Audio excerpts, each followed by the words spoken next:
Hey Cedar Grove Elementary, it's Miss Easter And Miss Jenny. and we are at Chandler'sPumpkin Farm today for a virtual field trip. This is Brandy and she is the owner of Pumpkin Farm and she will explain all of the fun things there are to do here. Hi guys, my name's Brandy. We've had the pumpkin farm here for about a year. We've lived here since 2013. We just started up last year. So we have a nice pumpkin field you can come out and select your own pumpkins out of. And then we have Rubble here with us today aggravating us. But we also have tons of activities for kids to do, like slides. We have a corn pit. We have stick horse barrel racing. We have an obstacle course. We have several of different activities for kids to come out and just play. We have, we're about 5 miles off the Clendenin exit. Rubble. And we're about 30 minutes from Charleston. We decided to come up here to let you guys do this virtual field trip to let you guys see what all goes into growing a pumpkin, all the hard work, the parts of the pumpkin, everything that we need to learn about the pumpkins. We did this because we were blessed with Diane Hughes to donate the pumpkins that we received for you guys to do your contest, which was awesome. You guys did amazing. There were so many to choose from. Every pumpkin, everybody would have voted by this evening, so we will have the winners out by tomorrow morning. So let's go and find out some cool things about pumpkins.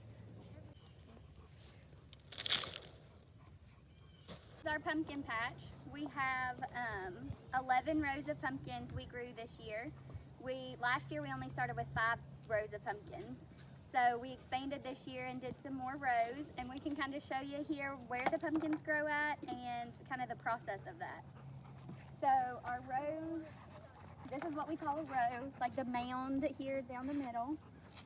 In the spring, we go through and plow up the ground with like a tractor, and from there we come back through with the tractor after the ground's kind of all tilled up, and we add the rows in, so we kind of mound those up. The purpose of mounding the rows is when you put the seed in the ground, you don't want water to pool on it, you kind of want it to roll off of it. So that helps to keep like the ground moist but not like soaking wet so that your seeds don't rot. So after we go through and make the mounds, we plant the pumpkin seeds, and depending on what type of seeds you get depends on how far you have to plant them apart. Typically we plant them about each seed 2 to 3 feet apart. Sometimes the bigger pumpkins require that even further, up to like 5 and 6 feet apart, because the roots grow so rapidly underground that they try to take the nutrients from each other, and then your pumpkins don't grow as well if they're spaced too closely together. So this is one of our like jack-o'-lantern size pumpkins. These pumpkins we typically plant like 3 to 4 feet apart. Our smaller pumpkins, we have some here. These you can plant a lot closer together. These you typically plant like maybe 2 feet apart. After you plant the seeds, we have to keep the ground like weeded out, so all of the grass and things that grow up, we go through and try to keep that weeded. We also have a watering system that we run here, and it has a line that goes down each row, and we just turn those on at night, and it's called drip lines, and they just let a certain amount of water out throughout the night so that it keeps the seeds moist. Typically after you plant the seed, it takes about 7 to 10 days, you'll see it sprout.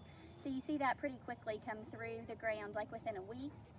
Then after you see your sprouts come through, it takes about a couple weeks and you start to see a nice little vine come through.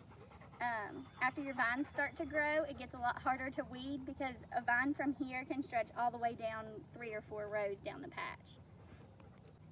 Here are the what's left of our pumpkin vines. This is one that was growing a little bit later. This is actually a tiny little pumpkin that comes on. So what happens is you have the vine and it vines out, and this is a bloom. So it will start to open. Here's a bigger one. These blooms will start to open and it turns into a big yellow flower. There you can actually see some of the yellow. So when they're open, bees will come and pollinate inside of this. And then if it does get pollinated, it will bloom a little pumpkin like this. So this is the flower part that was like this, that was orange, and it's dried up now after it was pollinated, and this just falls off. And this would be like what the bottom of your pumpkin, what it turns into. Okay. So this is one of our jack-o'-lantern pumpkins. We'll just go over the parts of a pumpkin today. So first you're gonna have your stem, and this stem comes from the vine that we just showed you over on the fence. When your pumpkin's getting ripe, the vine starts to get hard and firm, and as it gets completely grown, then we cut those off, and that's what your stem will then dry out, and that's what makes this nice firm stem on top of your pumpkin. When your pumpkins first start growing, they're green, and then as they start to get ripe, they turn orange. So this orange part is just the skin of the pumpkin, and that's kind of like the hard outside part that just makes the pumpkin to be able to carve it. Here on the bottom of the pumpkin is where we've seen where the bloom falls off of and makes just the bottom area of your pumpkin. So that's where the bloom first occurs at. When you cut open the pumpkin, of course you have your pumpkin seeds, and you also have like some fibrous strands, or what a lot of people call your pumpkin guts. And those, people use those to make pies. People also eat the seeds in general. Here's Mrs. Mugaze with a pumpkin book for you guys. Our book today is called 10 Little Pumpkins. It is written by Rosie Grenig, illustrated by Laura Eade. What's an illustrator? It's the person who draws and colors in the book, and the author is someone who writes the book. So here we will begin our story, 10 Little Pumpkins. 10 little pumpkins are growing in a line, then a farmer picks one up, and that leaves 9 little pumpkins bouncing in a crate. One decides to bounce away, and that leaves 8 little pumpkins in a bumpy hayride heaven. A pony carries one away, and that leaves 7 little pumpkins doing magic tricks. Then one pumpkin disappears, and that leaves 6 little pumpkins going for a drive. One jumps out to trick or treat, and that leaves 5 little pumpkins grinning in the store. Then a big black cat buys one, and that leaves 4 little pumpkins as happy as can be. Then a spooky ghost grabs one, and that leaves 3 little pumpkins playing peekaboo. One's found by a pair of bats, and that leaves 2 little pumpkins having lots of fun. A skeleton takes one away, and that leaves 1 little pumpkin smiling by himself. Point to who you think is going to take him off the shelf. 10 little pumpkins make such a perfect scene, glowing all together on the night of Halloween. 1, 2, 3, 4, 5, 6, 7, 8, 9, 10.